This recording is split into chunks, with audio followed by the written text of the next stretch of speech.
Divisor जो अब reminder बचा है will make it the new divisor, और जो हमारा प्रीवियस डिवाइजर था उसको हम डिविडेंड अब बना देंगे, नया डिविडेंड। तो हमारा रिमाइंडर जो है वो नया डिवाइजर बन रहा है, और जो हमारा प्रीवियस डिवाइजर है that will be the new dividend.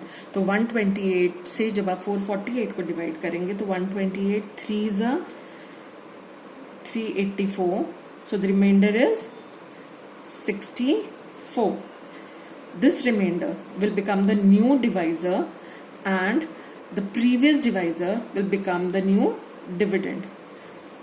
So 64 2s are 128. तो हमने देखा 64 से ये नंबर पूरा पूरा डिवाइड हो गया, therefore our HCF is 64. ठीक है, तो 64 हमारा HCF है. That means each section that we are going to make can have 64 students.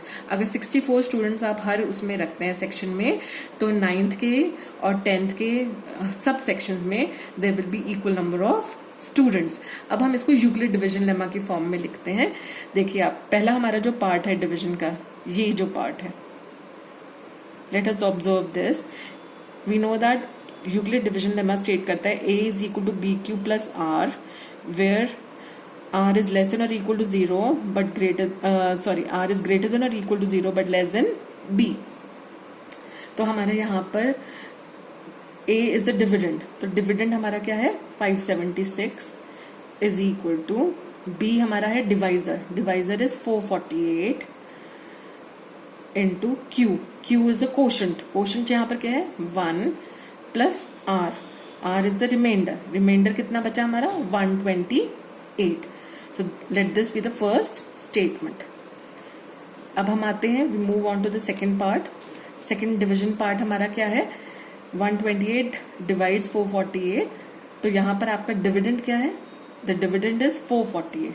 तो A हमारा है 448 is equal to divisor, divisor कितना है 128 into quotient, quotient कितना है 3 plus the remainder, remainder कितना है हमारा 64.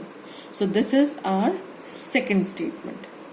Now moving on to the third statement. Third statement है हमारी 128 is being divided by 64. तो 128 is the dividend.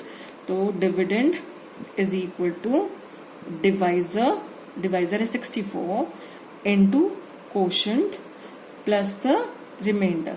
क्योंकि रिमाइंडर इस केस में आकर 0 हो गया है, देयरफॉर जो हमारा डिवाइजर है, डिवाइजर यहाँ पे क्या है 64, तो divisor will be the HCF, therefore HCF is 64. So we can say that how many sections of each class can be formed such that each section has equal number of students. तो आप each section में equal number of students हमें चाहिए. That means we can make each section can have 64 students. तो कितने section बन सकते हैं, इसके लिए हमें 576 को 64 से डिवाइड करके देखना होगा and 448 को भी 64 से डिवाइड करके देखना होगा. तो जब हम 576 को, क्योंकि 576 स्टूडेंट्स हैं टोटल क्लास 9th में, और हमें हर सेक्शन में 64 स्टूडेंट्स बनाने हैं, तो 64 से अगर आप 576 को डिवाइड करते हैं, दिस इज 9 is 576. तो क्लास 9 के आपके 9 सेक्शंस बनेंगे. Therefore there will be 9 sections of class 9th. And अब 10th के सेक्शंस पता लगाने के लिए हम 448 को 64 से करेंगे. तो 64 7s are 448.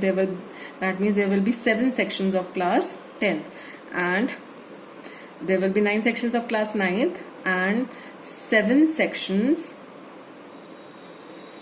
of class 10th, each containing 64 students, each containing equal number of students. Therefore the total number of sections कितने हो गए total, 9 plus 7 is 16. Therefore the total number of sections will be 16. I hope you have all understood this. This is our first worksheet. ये करने के बाद I hope आप एक बार Euclid division lemma का प्रूफ भी देख लेंगे, and please see the proof also. I made a video on that also. First go and look at the proof कि वो कैसे हमने सॉल्व किया था यूक्लिड डिवीजन लेमा, और उसके बाद आप ये क्वेश्चंस सॉल्व करिए। Thank you.